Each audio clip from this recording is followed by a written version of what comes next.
إمام عاشور يفرض بند أحمد سيد زيزو على الأهلي، وأحمد نبيل كوكا يوقع عقدا لمدة 5 سنوات، وانتقال وسام أبو علي إلى كولومبوس كرو الأمريكي. تشهد صفوف الفريق الأول لكرة القدم بالنادي الأهلي برئاسة كابتن محمود الخطيب الكثير من الكواليس الهامة خلال الوقت الحالي.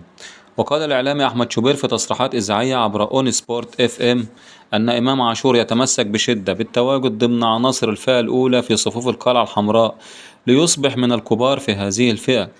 ويطمح إمام عاشور لاعب وسط النادي الأهلي في الحصول على مقابل مادي قريب جدا من الذي يحصل عليه زميله أحمد السيد زيزو.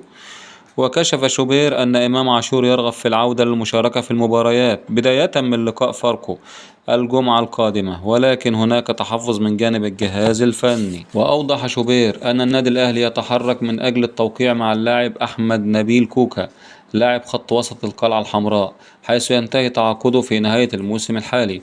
وهناك اتفاق بين النادي الأهلي مع أحمد نبيل كوكا بشأن خطوة تجديد عقده لمدة 5 سنوات، وذلك بعد تعثر انتقاله إلى صفوف فريق قاسم باشا التركي.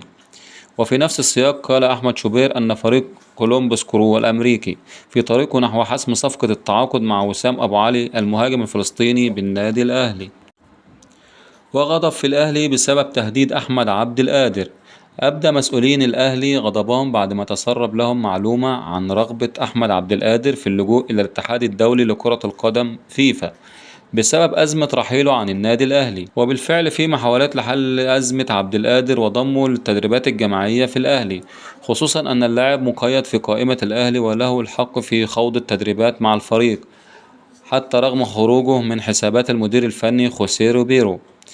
ونفى مصدر مسؤول داخل الأهلي أن ما يتردد عن وصول عرض من نادي أهلي طرابلس الليبي الذي يقوده المدرب المصري حسام البدري لضم أحمد عبد القادر، وهذه أخبار عارية تماما من الصحة.